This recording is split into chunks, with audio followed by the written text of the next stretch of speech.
Hello and welcome back to On the Workbench. Today we're taking a look at this wrench extender from OEM Tools.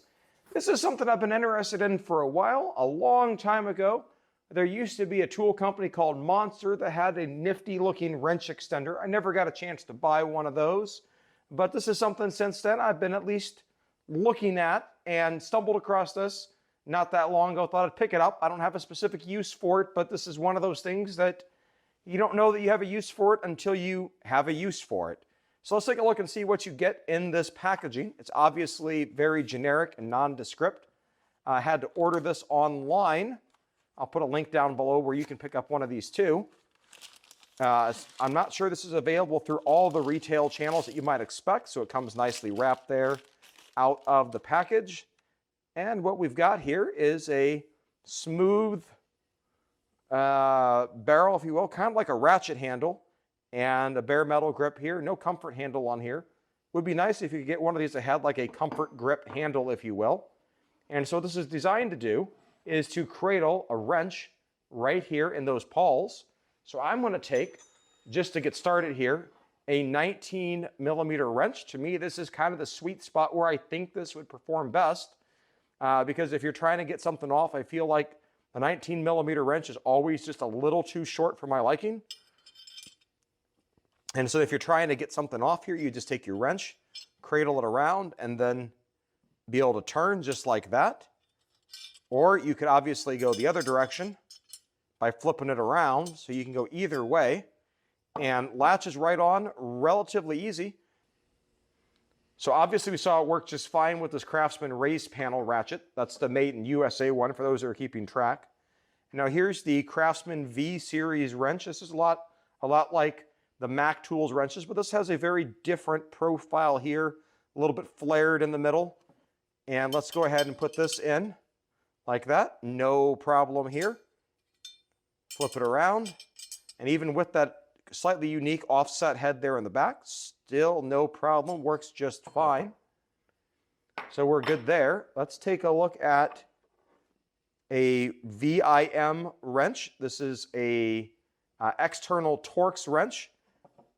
This is a E20, E18, just for the record. No problem here, fits just fine. This has a pretty typical profile. Now let's look at something else, maybe another idea. If you got some of these Stubby wrenches, this is a Stubby 19 millimeter. Let's go ahead and latch this around, and this just barely wraps around the Stubby. Now to me, this is kind of a silly idea here, because if you've got Stubby wrenches, that's usually something you'd be buying after you've got normal length wrenches, and you're only reaching for your Stubby wrenches for a compact area. But if for some reason you've only got Stubbies, you could add this on to your wrench with no problem. Now something here that you would not want to use this on. So I've got a brake bleeder wrench here. This is from OEM Tools as well. And so this has a kind of funky L shape to it, designed to get down onto a brake bleeder screw and to be able to remove that.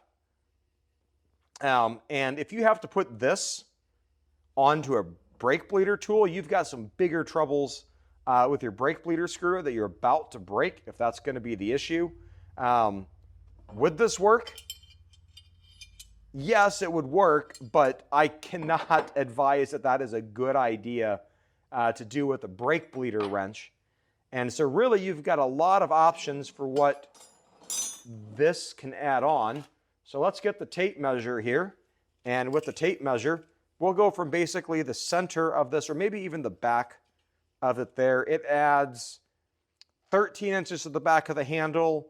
Maybe if you account for the last bit of the wrench, you're only maybe effectively adding 12 inches because you're still losing that back box end of the wrench that's getting left off, that's being duplicated with the length of this. And there's even a little bit of a rounded cutout here for that box end to go into to be able to nestle in there. Now the other weird part about this, so obviously if you're not using the box end or you want to put the open end the other way, it will still work.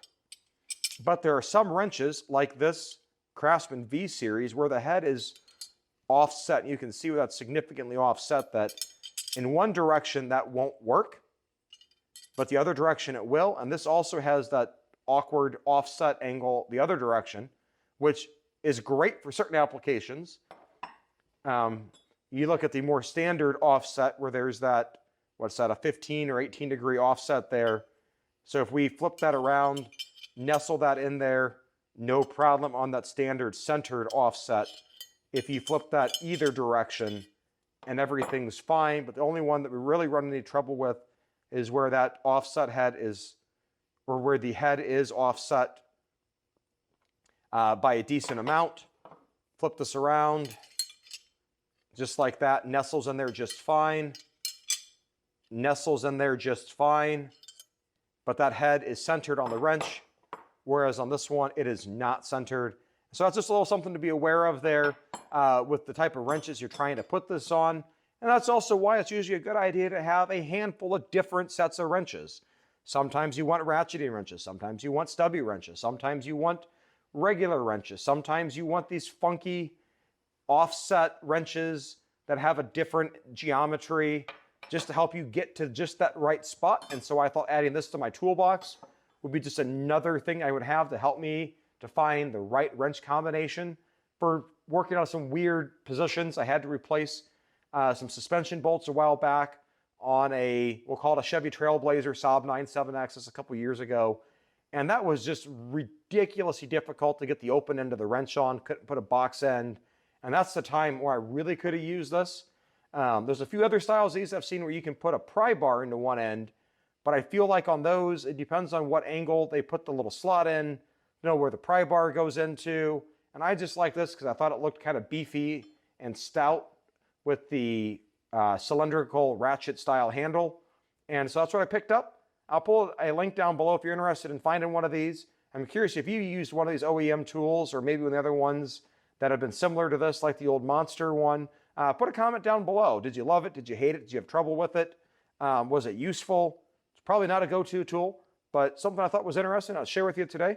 And if you like videos like this, go ahead and give it a thumbs up. Click the subscribe button if you haven't already done so. Thanks for watching, and as always, have a great day. Bye.